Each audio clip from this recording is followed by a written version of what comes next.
Hello, Dale the librarian here. Have you received this email that when you scroll in, there's this lovely picture of tulips on President's Circle, a promise of spring to come in the not too distant future?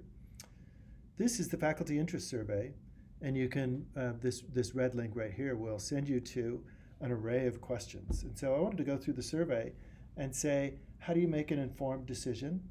How do you inform the committee, the Personnel and Elections Committee? How do you inform them about expertise or interests that you may have that might influence the creation of the ballot?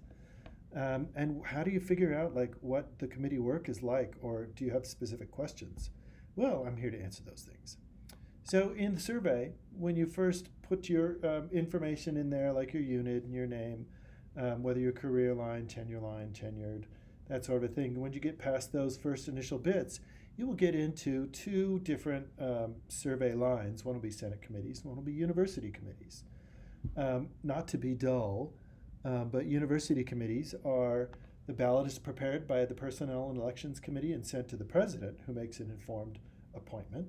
Senate committees are created in a ballot, again by personnel and elections, and then that is forwarded to the Senate, and they vote on the committee membership.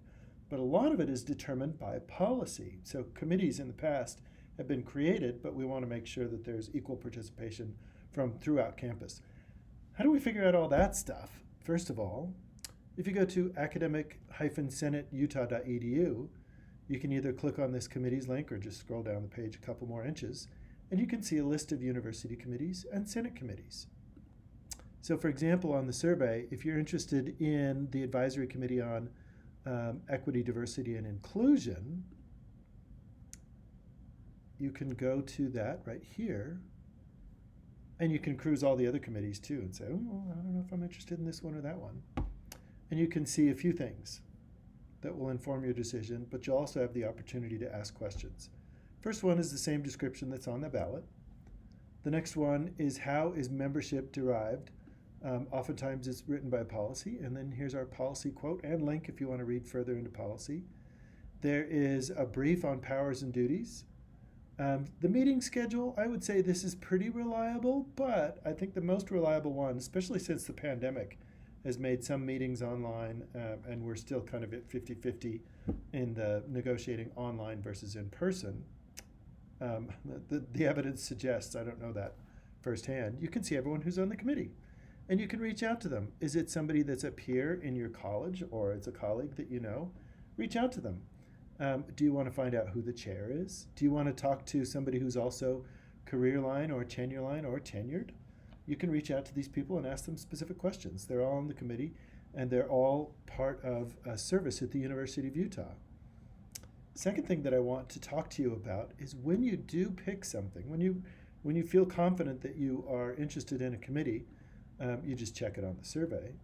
But at the very bottom of each line, there is an opportunity in this innocent little text box to talk to the people on personnel and elections and say, oh, by the way, I have these unique qualifications. I'm a data manager, or I'm an expert in radioactive materials handling, or something like that.